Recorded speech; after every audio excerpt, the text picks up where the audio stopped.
Probably because it's right in your mic. Yeah, it makes it louder. It's supposed to equalize all the Hoosies. What's up, YouTube?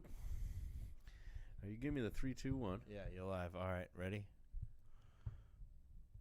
Add a title. Come on, man. No, we're just going live. 2, 1. And we are live. What's up, everybody? We're back. It's the Life on Life's Terms podcast. I'm Tom Robinson, and like I always say, we are not affiliated with any 12-step program, although we do endorse them. We have benefited from them.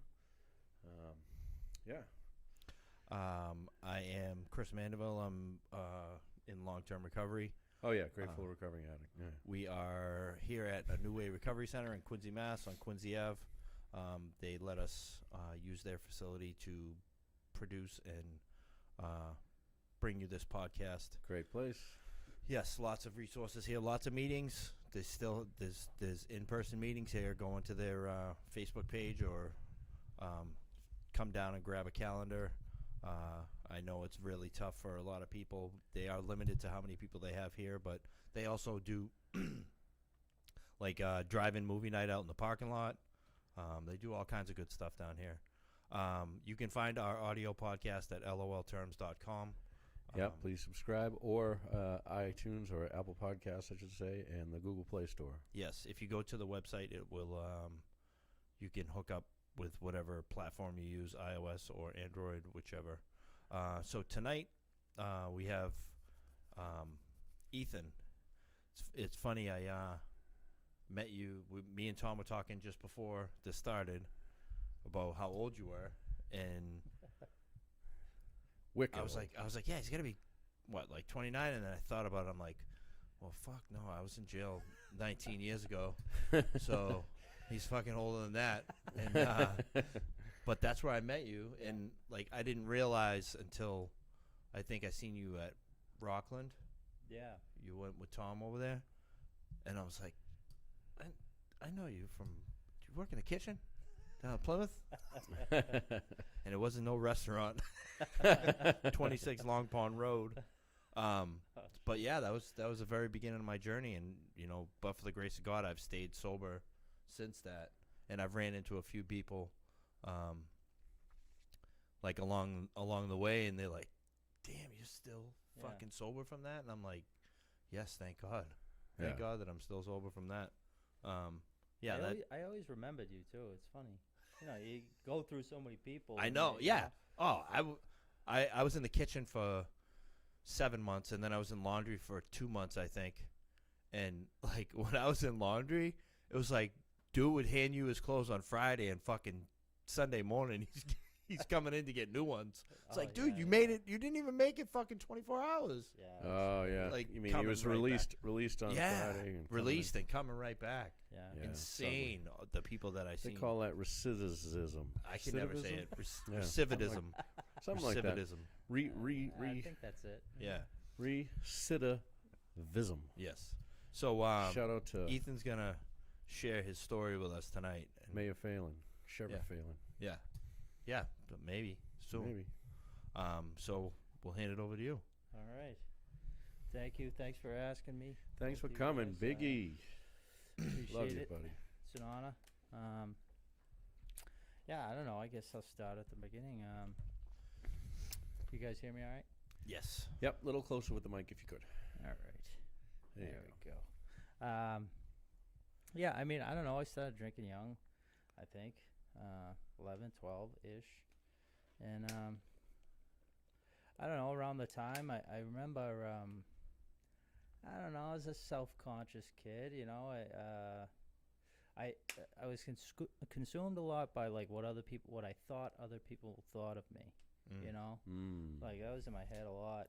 And I remember, I don't remember the first time I drank, but I remember early on drinking that sense of relief that came from it, like those fears and doubts and insecurities and things of just being consumed by the fear of what other people thought of me was out the window.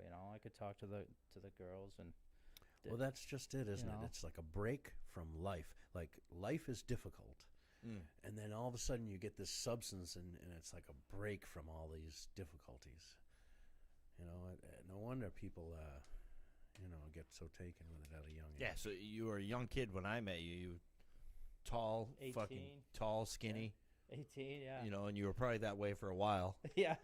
You know, Yeah. like I remember feeling that way being younger too. You know what I mean? I had fucking cowlicks, buck teeth, and it's like, Yeah. you just worried. And most of it, I think, for a lot of people, I know for me, I mean, it was just like, I made up all the fears and thoughts that I thought other people thought about me. I just made all that stuff up, you know? Yes. Like, a guy told me once, like, he gave me, like, this process of going through, like, fears and stuff, and he said at the end of it, like, the thing that you come to realize is 95 to 99% of the time, your fears are just lies that you're telling yourself, you know? Right, and that just goes along with the Yes. selfishness. Yeah. Like, and we don't that's even all realize. That's all I thought about was myself, you know? Right, Maybe right. if I was thinking about somebody else, I wouldn't be so consumed with what other people thought of me, you know? I'm What not- you thought other people thought of you. Yeah, exactly. Yeah. exactly. I'm not much, but I'm all I think about. Yeah. Yeah, it's like, Not it's even funny. reality. Because when you're trying to learn to be human as a kid, it's like you get these impressions and you think that that's the way it is. Couldn't this be the way it is? And you're always second guessing and wondering. You really don't know, you know? Yeah, no idea. Right. And I mean, I was given every opportunity a kid could ask for. You know, loving parents have provided, you know, everything that, like I said, every opportunity to succeed. You know, and but I fell in love with the booze, man. You know, like I had arrived. That was it. You know, and it became like at first, obviously, it was just stealing it from neighbors or friends' parents or my parents whenever I could get my hands on the booze, and you know, some weed and stuff came in, and that became regular, and I don't know, it just progressed like it does. You know, so that was probably junior high or a little before junior high, and Where'd you grow up? oh, Duxbury, South Shore. Duxbury. Duxbury. So, I mean, it's like that in a lot of places, but in like beach towns, the summertime, that's like what everybody does. Yeah. You know what I mean? Yeah. Like everyone's going there to do that. Right. You know, whether they have a house there or they're renting a house there. So it's like from say May to friggin' September, that's what it's all about. Yeah, Yeah. party's on. You know, and it's probably not hard to get booze at that age. Just go to, you know, a party somewhere, a cookout somewhere, and boom. Yeah, right. You know, Yeah. it's right there. Grew up in the Berry. The Yeah. Berry. Duxbury. Duxbury. Shout out to Johnny C. Johnny C. So yeah, man, it progressed like it does. I don't know if there's a point at which or when the point is that I crossed the line, they say, of addiction or whatever, but I don't know. It just booze became like it was there for everything, you know. Whether it was happy, sad, mad, glad, something to celebrate or something. you Yeah, know, sit you down. it fits all Yeah. feelings, emotions, whatever's going on. So anyway, the major, I guess probably the biggest thing, the day, like I was telling you earlier, the day after I turned 17, I was on my way back to a house party. I'd left to go drop a kid off, and I was going back. And, you know, I had been drinking and stuff, and, you know, some other substances and stuff. And on my way back, I ran a stop sign, and the car that I hit, the driver of the car, he died. His wife was in the car. She got a broken arm, and yeah, I mean, And that's at 17. yeah, I didn't know. Yeah, I didn't know what to do. Hey, yeah, no idea. Like no one. I'm sure there was no intention to, you know. No, but like,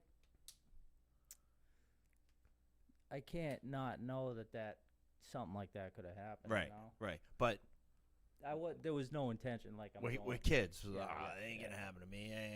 You Right. know, I got this. Yeah. I heard that you were very brave on the scene. I didn't know what to do. Well, some people get in their car and run. Yeah. The car was not moving. Or I'll run tell you into that. the woods or something, you know. Yeah. Yeah, I mean, it's very, very vivid memories of that. You know, I saw him take his last breath, man, and I'll never forget it. It's, and, you know, I don't know. I guess for a normal, casual, moderate drinker, that might be a signpost to maybe reel it in, but that wasn't the case for me. And I continued right on with doing what I was doing. And to kind of go along with that selfishness that we were talking about, like, my focus was, like, on me. Like, I didn't ask for this, and, you know, feeling like I got dealt a bad hand when reality was that, you know, I did this thing. So now, obviously, you got arrested and charged. I wasn't. They sent me to the hospital. I was charged. I was charged with, but they never gave me a breathalyzer. So the OUI and stuff was dropped. And yeah, I was charged. I was on pretrial probation for a while. And now, were you still drinking and stuff during, yeah, during all that? Yeah, without a doubt. Now, I think the next night I was out at a party drinking. yeah. Now, like, what it goes along with the whole selfishness thing. Like, did you use that as fuel? Sure. You know, Yeah. like, oh fuck, I'm gonna have to deal with this now. And Yeah, and like, you know, I don't know. Became like there's a lot of guilt and shame that came with it too. oh yeah, obvious. Yeah. And you know, it became like a real big part of how I looked at how I saw myself. You know, it was like In what way? just something that I was always carrying around. I felt like Just like negative self-negative talk and shit like that. Probably. Like, oh, I'm a fucking piece of shit. Like shit like But that. I wouldn't even put it into words like that. It was just fucking heavy. Yeah, I just felt yeah, heavy all absolutely. the time. I mean, to be honest with you. Yeah. Impending doom. Yeah, and just not Yeah. like, you know, I just didn't know, you know, I didn't know. Like I said, it goes back to that selfishness. I was so focused on myself and how I felt and what was going on with me. You know. But obviously, you're still a kid, pretty Yeah. much. Yeah. You know, and picking up drinking at 11, 12 years old. Fair to say there wasn't much maturing during those years as well. No. You know, so Yeah. Right. you're chronologically you're 18, but mentally, Yeah. you know, it's like we're less, all freaking stunted in that area. Yeah. Right. Emotionally stunted. Yeah. Yeah. Sure.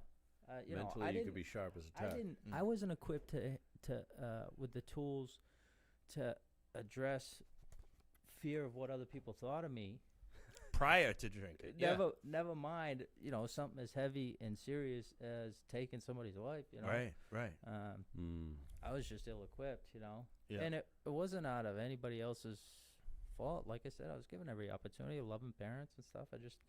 Yeah, I mean, I Duxbury's had not a bad town to grow up in. Yeah, you know? I just had this fear, and I never really communicated honestly with anybody. You know what I mean? Like, kept a lot of shit in, and Right. you know, all right. So to keep it moving, kind of. I was given every opportunity by the courts too, man. I mean, so I was still in high school. I think my sentence, like the trial date, was the beginning of my senior year in high school, and the judge had said, you know, if you finish high school, you get into a college, you'll just have to serve the summer from when you graduate high school to when the college school year starts in the can, and we'll release you to go back to school, which is kind of fucking wild, I think. Right. You know, right. Yeah, it's something For else. for whatever they Yeah, you know. ended up charging you with. Yeah, vehicular homicide and driving to endanger, and I think there's probably negligence. So they're telling you you graduate school, do what you're supposed to do. All you got to do is basically go to jail for fucking 60 days. Yeah. Maybe 90. Yeah. The fucking summer. Fucking crazy, man. And I was getting wrecked the whole time. And so I ended up getting into school. Champlain College. I wanted to go up into Burlington because they had the best weed up there, I thought, and be a good place to start. So you based your college career on that. Yeah, it's a good decision-making process right there. Absolutely. Facing a couple of years, so I had 2.5 years suspended sentence. I think it was 10 years probation. I didn't even know how long the probation was for. And I didn't, I did the time, the 60 days, whatever it was, went to school. I wasn't at school. I wasn't in Burlington more than a month and a half, 2 months before I was arrested for drunk and disorderly. I think I had some weed on me, resisting arrest. I was maced. It was like a whole fucking thing, and violated my probation. And that's when I think I met you. I think it was December 17th of 2001. Yeah, I got arrested December 27th, 2001. Yeah. So I a little was closer to the Mikey. What's that? Bring the mic closer? a little closer. Yeah. Okay. I don't know why. All right. All Here we right. go. So how's that? Is that better? Much better. All right. So yeah, that's when I was violated, and I was 18 years old, in the can, no idea. I'm from fucking Duxbury, man. I don't know what the hell's going on. Exactly. I just didn't know what I didn't know. And quickly, I did the right thing for a little bit. I think, I was in the kitchen. I went into this drug block unit they had. I graduated that thing. Was it still single cells? No. Where was it when you went in? It was like 4, 5 man FS1 cells. or FN1? Yeah, something like that. Or DS. Or D, yeah. something When like they that. sent me, they moved it over to E Block. Yeah. And it was the only block with single cells left. They they weren't even welded onto the wall yet, so you could stand up, you know what I mean? It was they wanted to see if solitude would help with it. I ended up doing a tour of every block pretty much in that place by the end of the time I was there. It's no way to live. And it's crazy, Although I had some pretty fucking good laughs, man. I mean, you make the best of it. Yeah, you do make the best of it. Luckily that's where I found Alcoholics Anonymous. Yeah, right. Was there. I mean, there was meetings that came in, and I, but for the grace of God, stayed and went on to further treatment when I left there. Where'd you go? I ended up going to Project Turnabout. Oh, yeah, Project Turnabout. Yeah, that's right. Yeah, when it was in Hingham. Yeah. I just met a kid. I was at a meeting, talked to a kid who went through there. He said, he ended up relapsing and stuff, but he said he ended up staying clean for like 5 or 6 years after he did the Project Turnabout, and he said it was like the best thing he could have ever asked for, better than he could have, he could have even thought of. Mm-hmm. Yeah, that place saved my life. When? Yeah. When was he there? Yeah. I want to probably 8-9 years ago, maybe. Huh. Or no, it couldn't have been, because it's been in Weymouth. Yeah, so he went to Hingham. He was in Hingham, yeah. Oh, okay. Well, that makes sense then. Yeah. Yeah. It's totally different now. Different story. Yeah. Anyway. All right. So, yeah, in the can. And then I started to learn how to make homebrew and stuff. And Oh, boy. so I kind of went down that road. While you were there? So did you do all your time? Yeah. They violated you, and they it's just actually gave you kind of a crazy story about. They gave you the 2.5. Yeah. I ended up serving it all, because I got caught up in this whole jail mentality, trying to be a solid dude, want to be a solid dude, buying into the whole, just that whole bullshit, really. Yeah, the machismo bullshit, fucking. Yeah, it's horseshit, Well, and it was all based out of fear. Yeah. To be honest, Yeah. not fear of physical harm, fear of what you thought of me. Right. It goes Right, back that's to what I that was gonna. fucking thing. That's you what I know was I gonna mean? say. It's all the same shit. It is. You're looking for an identity. You're looking for somebody to be with. Somebody, a group to be accepted by. And Yeah, and exactly. You know. and in that place, you are put into a group Yeah, sure. by By whoever the you color of your are, skin, you yeah. know. And like I remember it being like that, and it was just me. And it's funny. I hung around with a guy who was the Duxbury High School tennis instructor. Yeah. In jail. Yes, he. Wow. This guy, Duxbury's great a guy. rough place. His name was Jerry. His name was Jerry. Great guy. He got caught twice in one weekend. Oh yeah. Yeah, and like me and this dude, we didn't deal with nobody else. Right. Just kept to ourselves. Walked around the. My cellmate was a kid I knew from Brockton. He's the one that brought me to AA. You know, basically, he was my Ebby Thatcher. Yeah. Right. And, you know, it's we were both fucking broke in there. Broke. Like, no one putting money in our canteen. No one writing letters. You know what I mean? That's just how so obviously you could tell the type of people that we were yeah, on the yeah. outside if Yeah, no one's yeah, fucking yeah. sending you Sure, nothing. Sure. So, Right. like, we both worked down the kitchen, and it'd be like, hey, be careful going in there. Don't trip over all those slips and those letters. You know what I mean? Because we knew there'd be nothing there, you know? And it was just like, you make the best of it, but you're categorized, Sure. you know, and, Yeah. and you don't have really a choice in the matter. No. Because if you don't go with what you're supposed to go with, then that's a fucking problem, too. Yeah. Yeah. You yeah. know, like, Yeah. oh, now you're a traitor. Like, Yeah, well, humans aren't supposed to be caged. right. You know what I mean? It's just it's And, like, no way. to I live. seen I seen some fucked up shit go on in there. Like, people get their jaw broke over a couple fucking ramen soups. You know what I Yeah. mean? Like, Oh, Or yeah. not Wow. even just saying the wrong thing to somebody. yeah, I seen absolutely. A kid cave a fucking guy's head in for just saying something offhand to him. Yep. With a lunch tray. Yeah, I uh, was in turnabout with a guy, Danny. He was in the gym, and a guy said something wrong to him. He took a dumbbell, smashed the dude in the face with it. And here's another 10 years. That's the thing, though. Like, it's a respect thing. It's like, yeah, it's you can't let people, like, you can't just turn the other cheek and walk away, because then someone's gonna see that and they'll be like, oh, I'm gonna prey on that dude. You know, Right. Like, Right. it's you have to have those basic survival instincts in there. sure. You know, that we've had for friggin' thousands of years. Yeah, so basically, stay the hell out of it. Yeah, Yeah. exactly. So you end up going there, serving your Oh, time.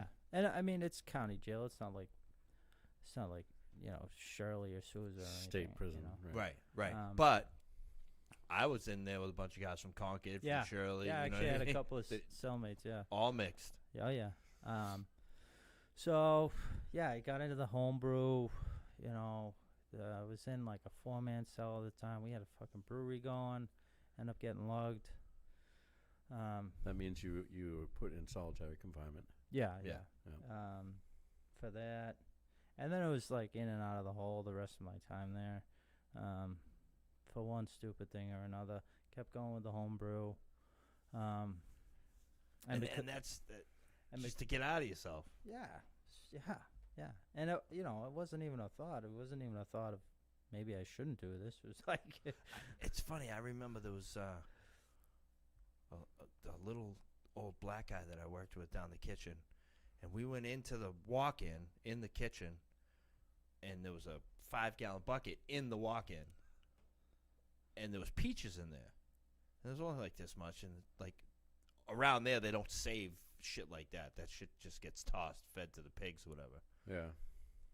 And for some reason, he reached in there and ate one. He was like, "That's some fucking homebrew." But these dudes had it down to where they would either take it out of the fridge while they were down there on their shift and then put it away, or they had it down to a science where it was fucking brewing in the refrigerator. It was like liquor. Like, you could Yeah. smell that shit. that's just Yeah. straight poison, man. Yeah, It's it's rotten food. It's not good. It's not rotten good for you. food, and you strain it. But I fucking blacked out a couple times. I don't even know. yeah, it's crazy. This like what lengths people will go to, and there was people were offering me drugs. People, Yeah, right. kid had a fucking 50 of crack. He was like, "Hey, you want some of this?" I'm like, "Bro, get the fuck out of here." Yeah. Like, I'd love to, but I can't do that shit Right. no more. Oh, You know? shit is just the evil personified. So, yeah, so needless to say, picked up a bunch of bad habits and just, prideful for no reason really, way of thinking, and I got out. When I got out, it was like I had never stopped really. Just picked up, like I said, like I never stopped. Didn't you go to a party or something like that and steal somebody's keys or something? Yeah. Well, I got a few times. Well, I didn't steal keys. I got in a fight, so I ended up getting in a fight with a buddy. I left the party, and I was walking home, and going through cars looking for keys, and I stole a car, and Did some donuts in someone's front lawn. That's what I heard. well, it was actually a parking lot of a convenience store. I was waiting for my girlfriend to come pick me up. It was just So life was manageable. So I'm just Yeah. gonna do donuts till my girl gets here. yeah, and the Basically. cop drives like I can't. I'm a terrible criminal. I can't get caught. Obviously. Yeah. I can't get caught. The cop's driving by on it, just getting off his shift, and he sees me doing donuts in this parking lot. He's like, "Yeah, I gotta go. I gotta go see what's going on." So anyway, so I get out, and, back at it, and some other, coke starts coming into the picture a bit, and some other stuff, Oh, and really? whatever. I just get in more trouble. I get in a bar fight, hit a kid with a bottle, pick up a charge for that. And then one of the lowest points of my drinking was that stolen car. Getting arrested for that stolen car, man. I was drunk. I was charged with OUI, which I wasn't in the first accident, but I was back in the newspapers again. Oh yeah, they must have loved that. And just I just couldn't pretend like there wasn't a problem anymore after Right, that, right. Like I had been home for maybe a year and a half, and it was just like a mess, the time, that period of time. And after I stole that car, because I had the open case with the Bottle. assault and battery with the bottle. And everything is alcohol related. Oh yeah, without a doubt. Everything. And like for a long time, I knew that every time, like, I didn't get in trouble every time I drank, but every time Every I was time in you get- trouble, like there was booze. Yeah. There's definitely booze involved. Anyway, so I was held without bail for 60 days, and like I just couldn't get out of my own way, man. And now had any suggestions of treatment? Oh yeah, sure. So when I was 18, after I was like going through all the court and stuff for my first car accident. My lawyer actually would bring me to meetings. He brought me to a ton of meetings, man, and just I just wasn't. Was he sober? He got sober around that time, like a little before he took on my case and stuff. Wow. And, That's interesting. That's wild. yeah, I've been in touch with him, over the years, and he's still doing the deal, and it's like he's a big part of it actually. Just knowing kind of where to go, and just Yeah, having like planting that seed. having that nudge, So yeah, it's hell without bail. I'm like trying to stay out of trouble. I'm like I gotta cut the shit. I get in a big fight because of my cellmate at the time, and like I'm back in the hole again, and I'm like, what the fuck, man? It's just trying. Like I can't even do the right thing. I just can't. Like, what's wrong? What the fuck? So I was like real serious about staying sober after. Like I was that 60 days I was released, and like firm resolve. I'm not drinking. And within a week, days, I was went on a bender for a few days, and I just remember thinking there's a book. Our book talks about pounding on the bar. Like how am I here again? Yeah. And since I'm here, I might as well really tie one on. So a few days later, I come to. I ended up at a concert at Fenway. My lawyer was there. I got I'm double fisted walking around. I see my lawyer, and he's like, "What the fuck are you doing?" It's like yeah. a week and a half. You're probably on probation or bail. Yeah, And he's like, "What the fuck?"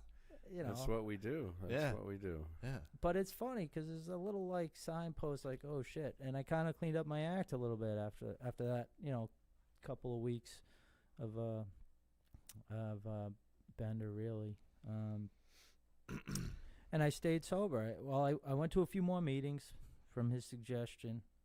That's why we were talking about Danny earlier. I met Danny then.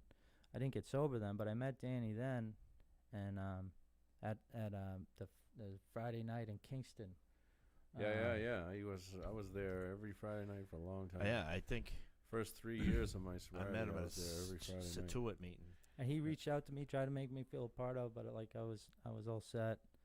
I ended up staying real busy that winter. I was snowboarding every weekend, and I stayed sober for a while, for a few months, and then it's funny, I got court, my trial date's getting closer, and I find myself back drinking, going on benders, and as things as it's paramount, when it's paramount for me to do the right thing, I drink. Yeah. Yeah. You talks about that. Build everything up and then tear it down. And it's not even, it's just what I do. I don't know. Nothing bad really happened. I was given another shot when my date when I got to trial. They were asking for a lot of time, the DA anyway, but were they asking for 7 years or something? 7 to 10, yeah. And the kid ended up showing up from the bar fight, and so I had trial date, and I say to that same lawyer, I say, if you can get me, I was planning on, taking it to trial, and I said, if you can get me a year or less, I'll take it. And he did. He got me 9 months to serve, 18 months suspended for 3 years probation. And but I had to get a mental health evaluation. I had to do AA meetings 3 times a week, and I had to do urines and stuff, Oh yeah. And so I did that bit of time, 6 to 9 months. It was 9 months, and total. But the time I was held without bail was factored into that. Anyway, I got released in February of 2007, and I wasn't sold that I couldn't drink. I was like, I'm gonna do the probation. Still weren't I'm gonna sold. do the probation right. But I don't know. I'll go to the meetings. Eventually, got the mental health evaluation, and she was like, "You gotta keep coming. I mean, you're fucking nuts." Right. And so I'm going to these meetings. Eventually, a couple of little jackpots, nothing really serious, just just being Nuisance. Yeah, nuisance, just embarrassing, really, just being a mess. And I'm going to the meetings, showing up late, getting my paper signed, taking off as soon as I could.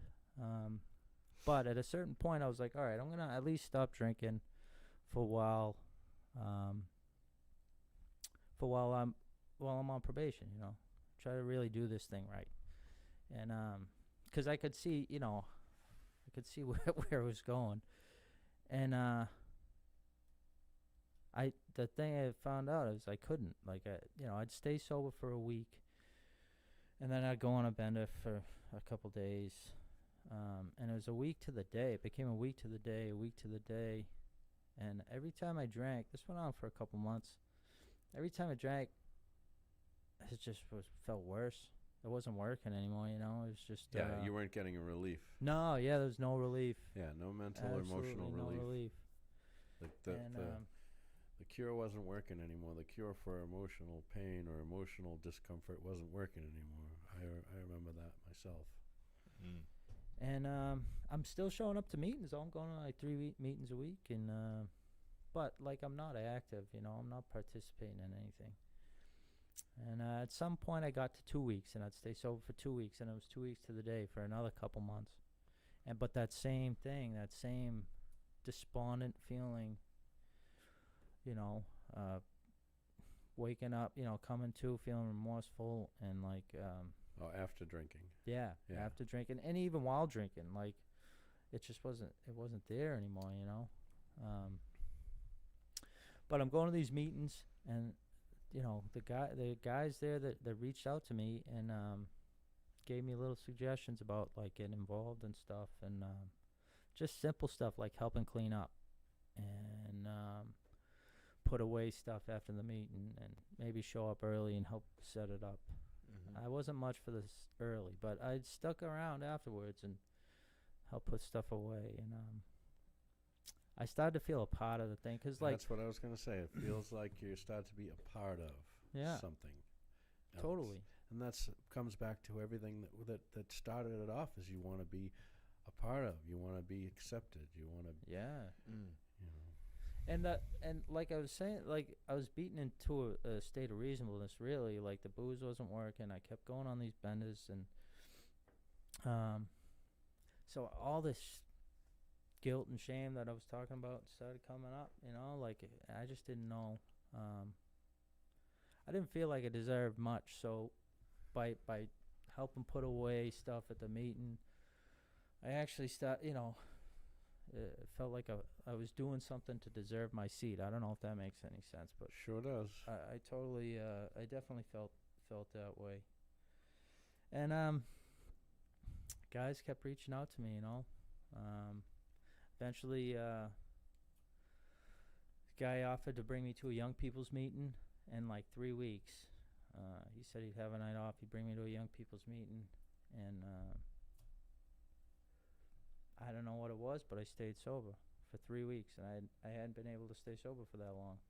I don't know if it was because this guy offered to bring me to the meeting, or because of the stuff I was like, you know, getting active in the meeting, or God. It's probably all of the above, really, you know. And you know, this a friend of mine in North Reading talks about. He says this. So he calls it the transmission line from one alcoholic to another. You know, when you talk honestly and openly, something happens. You know, I don't know what it is. Bill and Bob are, you know, the pioneers of the AA fellowship, like. That's or the co-founders, whatever. That's really what happened. That's what really started the whole thing. Just two drunks talking with the goal of staying sober. Right. I kind of experienced that thing, you know. He asked me some questions. I answered them honestly, and all this shit started coming up that I didn't even know was there. I didn't even know how to, you know, talk. Like I just, you know, I was just honest for like some of the first times. I mean, the counselor was a big deal too, though, because I was honest with her. Every week I'd go in and see her, and she'd ask me, you know, did I drink this week? And you know, she was like the first person I was really honest with about my drinking. And so I kind of had a little bit of that going on. And then, you know, I remember by the end of the night, you know, it was cool because the meetings I was going to at the time, I didn't see really many young people. There was one kid I'd see, and, you know, I wouldn't talk to him or anything. But, like, just knowing he was there was like, all right. Yeah, right. Yeah, because it can be awkward. Yeah, you know? I don't know what the hell to say. You go into this friggin' basement or whatever, and you're sitting there, and it's like, I don't really fit in with anybody here. But that's the thing. Once you can let your guard down and listen, you realize that you fit in way more there. Yeah, than you thought. Yeah, But then, like you said, you found something. You know, this guy tells you he's going to take you to a young people's. What's a young people's? Yeah, right. You know, there's young people here. You know, That's and what I then thought. Yeah. you get into young people's recovery. Oh, forget it. Fucking different world, man. Yeah, there's some different world. energy and enthusiasm that, you know. But all those old people were doing that shit too. Yeah, But yeah, they just now they're old. yeah. I'm You know? kind of getting towards more towards Yeah, that older exactly. side, you know. So yeah, so that guy, you know, and it was cool to see. It was just cool to see young people staying sober and you know, by the time he dropped me off that night, I was fucking bawling my eyes out, and he told me, you know, he looked me square in the eye when he dropped me off, and he told me two things. He said, you know, pray, ask for help in the morning, and be grateful at night, which was new to me. God wasn't really on my radar, but. And the other thing he said to me, he looked me square in the eye and said, "I'll be all right." And there was a confidence about it. You know, if I did the deal, if I did what they were talking about in these 12-step fellowships, you know. And I haven't drank. I started praying. It was weird, but you know, I haven't drank since, man. That was in August of 2007. But my sobriety date is July 30th, 2007. And like it started out kind of slow, man. Just getting, like I said, started off with a group, getting more active in the group. I got a job in that group. Was the greeter, shaking hands, which is really tough. You know, my heart goes out to guys trying to get this thing now with the limited Oh yeah, access people to getting. meetings, We've man. said it. People getting Sober sober on through Zoom, and Yeah. It's tough, and they're man. doing it though. They are. It's crazy. And, Like I remember, like you got pretty active. Weren't you like involved in a sober store? yeah, I tried to do that. That was a disaster. But I opened up a store. There was the goal was to make money to open up a recovery thing for some sort of recovery center for young people, Yeah. really. But that flopped because the reality is, because I got sober doesn't mean that, you know, I'm an ace in the business. Yeah.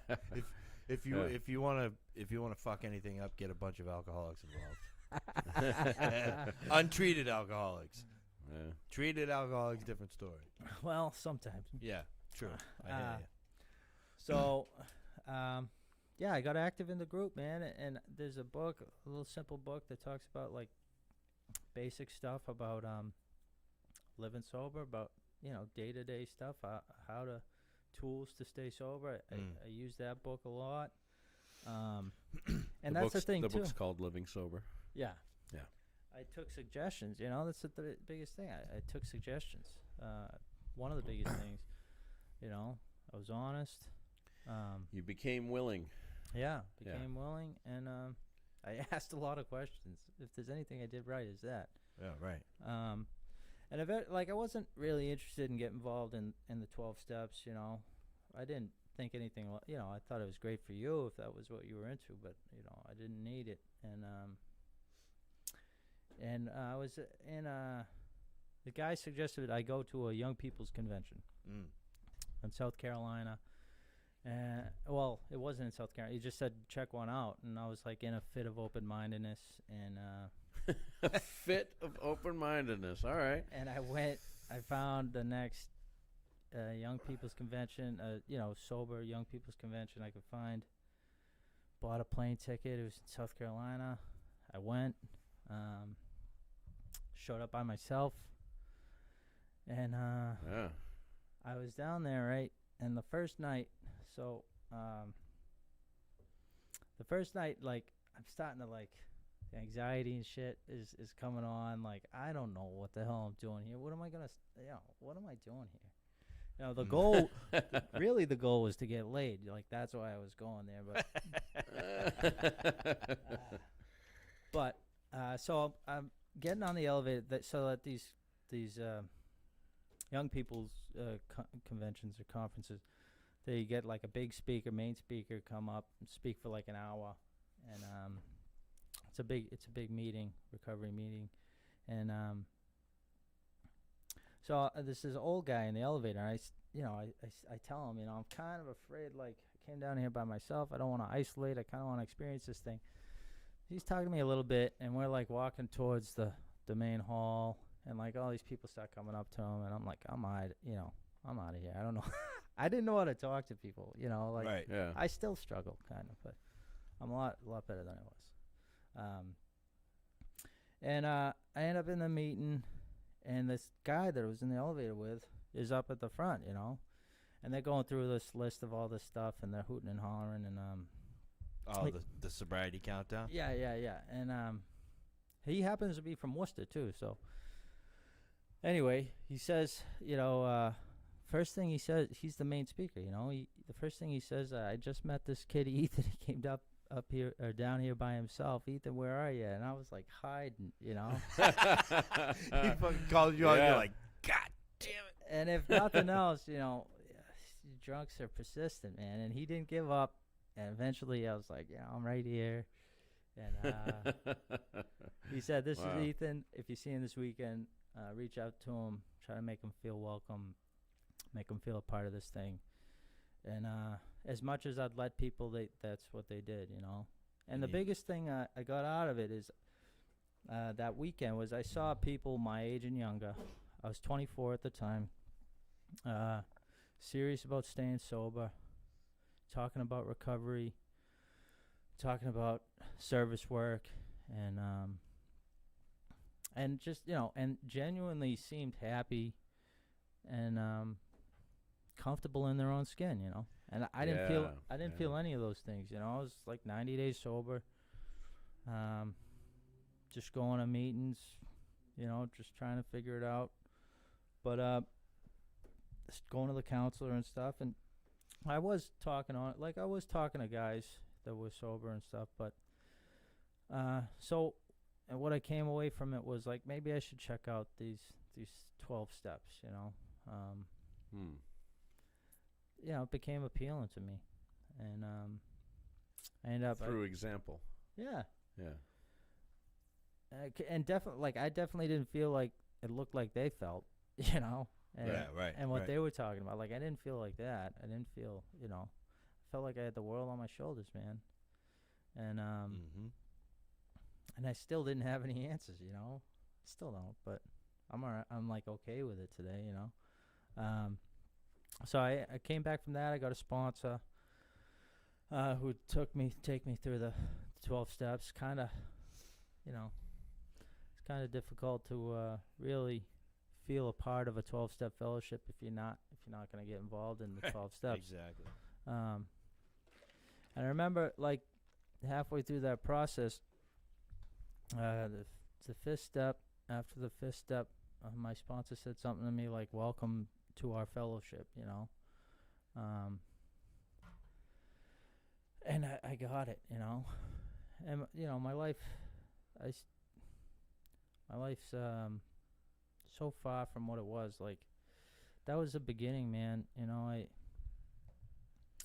I got a lot of good stuff in my life, but more so than the outside stuff, it's like being all right, just feeling all right. Comfortable in your own skin. Yeah. Yeah, that not worrying what everyone's thinking about you Everyone's anymore. thinking about you, yeah. Well, it comes up sometimes, but I'm not consumed by it. Exactly. Right. Like, yes, does it cross your mind? Of course. But now you're not like, you Yeah. know what? Exactly. You know how to deal with those feelings. Yeah. Well, yeah. And if I don't, You like, don't I have got to- guys that I can turn to and friends that I've developed through really what I've learned in that process about, like, being honest with somebody, develop relationships and friendships that, like,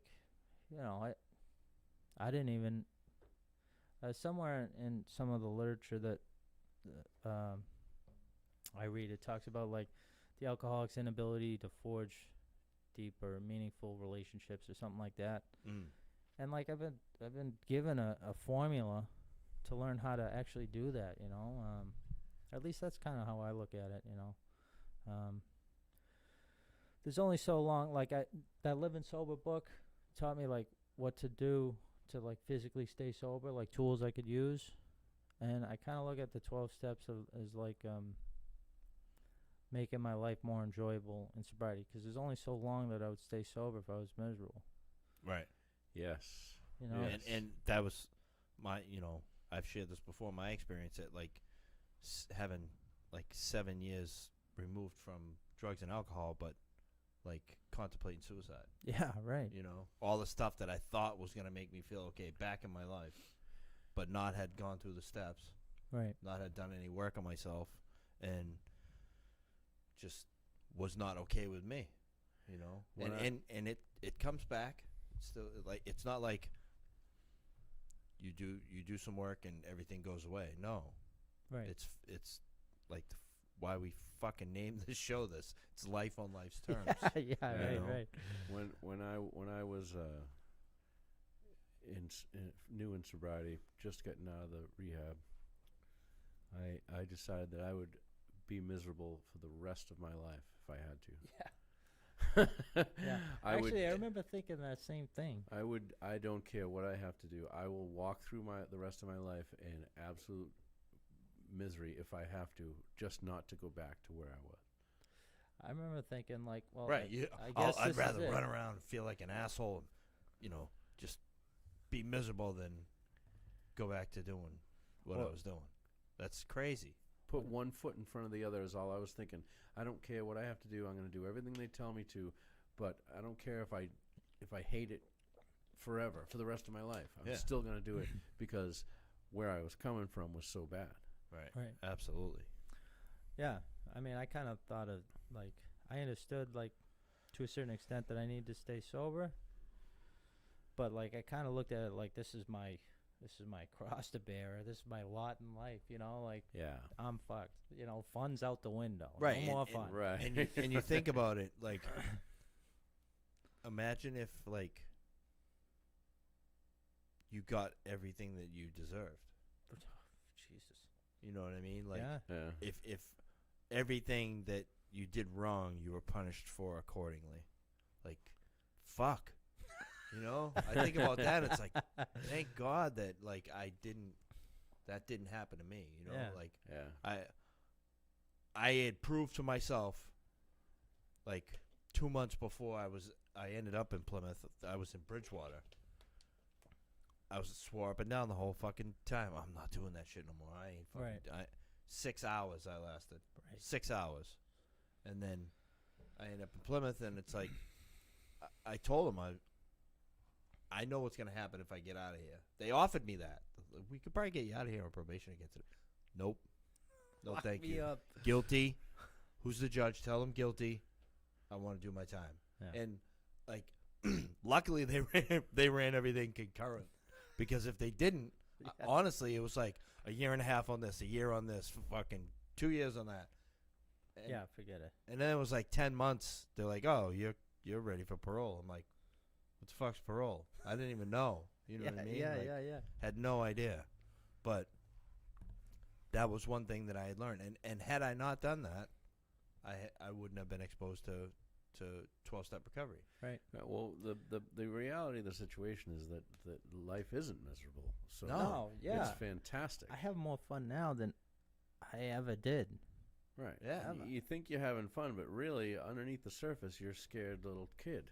And yes, You I know, mean, shit happens. And you can in sobriety, you can go back and give that scared little kid a hug and say, "You're okay. I'm okay with you." And That and you don't have to that's- let that fear eat you up. Yeah, that's one of the most Yeah. beautiful parts, because you don't do that when you're using Right. for years and years, and that little kid's still there. How much time we looking at? We're looking at Couple seven minutes. minutes. Yeah. All right, I gotta close with this because this is really, it's really the most powerful thing about my story, I think. So I was sober a couple years, and so the guy that I killed in the car accident, he's a really he was an upstanding member of the community. He's a Boston fireman. He's a father, husband. He's just he's a good, from my understanding, an upstanding member of the community. And They had a couple of daughters, young daughters, and one of them heard that I was sober and in recovery. I was sober a couple of years, and she felt like it was a safe enough place to reach out. She found me on Facebook and sent me a email saying that she forgave me. And when I went through the process of the 12 steps, when this came up, when we got to like amends and stuff, my sponsor was like, 10 years down the line, we'll take a look at where you're at, maybe assess, maybe reaching out then, but let's get, a good 10 years sober before we address anything like that, just keep doing the right thing, man. That's what he told me. And within a couple of years, like, I'm not saying that's going to happen for everybody, but I don't know. If I wasn't sober, that wouldn't have happened, Yeah. It's crazy. And then a couple years later, I think about it. Like, if somebody took my son's mother from him, I mean, how could it's just it'd be devastating. And I don't know how I could ever get past something like that. And this man's wife reached out to me maybe 4 or 5 years ago, maybe a little longer, and asked me, she reached out. I ended up talking to her on the phone. She asked if I'd write a letter. She had somebody close to her that was having a hard time with drugs and alcohol, and she asked if I'd write him a letter. And she was like gracious and sweet and like thankful. Fucking crazy, man. Wow. Yeah, not what you would assume someone who went through what you put her through Yeah. would treat you. Yeah. Wow. That's intense. That is insane. Yeah. And then that same daughter, I had coffee with her last summer. She asked me to have coffee, and like, of course, like I'll do anything. I didn't know what it was about. And like I show up to we go to Starbucks. She said, well, we're gonna meet at Starbucks. Show up and I'm freaking out, man. Like sitting in the parking lot, like I don't know what to do. I don't know what this is gonna be about. And but like I said, I got resources, man. I called a friend who's been sober a long time, and he said the right thing at the right time. Whatever he said, I don't even know what he said, but it helped, And I went and had coffee with her, and she was she was talking about she was asking if I'd be interested in maybe going to a school and talking about forgiveness and how the pretty much this experience. And I was like, yeah, man, of course, anytime. Wow. But nothing's happened of it. But like we had coffee and sat down. Like, I don't know, man. That stuff doesn't happen if I don't show up. Like if I'm drinking and drugging and stuff, I just don't show up. Right. I wouldn't be available, and she wouldn't even wanna have coffee with me. Now, Right. how old were they when it happened? Do you think? I think 7-ish, 10-ish, Yeah. 7 to 10. Wow. I think around that age. It's powerful. Yeah, kids. Yeah. The drawings of my sentencing, drawings that they had of their father in heaven and stuff that they drew in crayon and stuff. It's like, Oh, so like victim impact statement. yeah, Oh Yeah. boy. Man. yeah. There's firemen and stuff there. Yeah. But like I said, like you said, like the mom reached out to you to help someone else. Crazy, man. To help someone else because She knew I was. as fucked up as it was, the way that you guys made that connection. Yeah.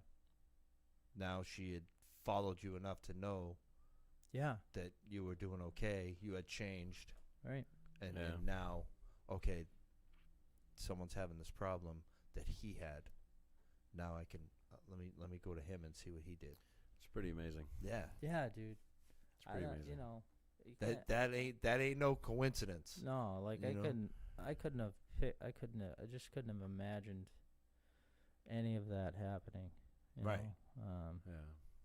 Better than and it goes back to kind of what you were just saying, Tom. Like, show up, you put one foot in front of the other, and you just keep Yep. trying to put the one foot in front of the other, and like trying to do the right thing, stay sober no matter what. Do the next right thing. Yeah. I mean, don't get me wrong, life still happens, and I get pissed, and I fuck up all the Yep, time, and yep. I've hurt people in sobriety, and Still have to say sorry once in a while, I'm oh, sure. Oh yeah, more often than not. But It's different this now. It's still it's Yeah. a beautiful life. Yeah. like it's second to none, man. And I didn't get that when I first got here. I didn't understand what they were talking about, but like, I wouldn't trade my life for anybody else's. Right. I'm not saying, and it's hard. Some people say, I don't know if if I could, I wouldn't. There's things that would change. I don't think that man's life is worth my, happiness or recovery or Right, right. anything. But it's what happens. But I mean, now you're a dad. yeah, fucking awesome, man. Yeah. You just Yeah. you just bought a house. Yeah, like grown up stuff. Yeah, Imagine you that, know? huh? It's just It's a beautiful life. it is. It's crazy. Like yeah, man.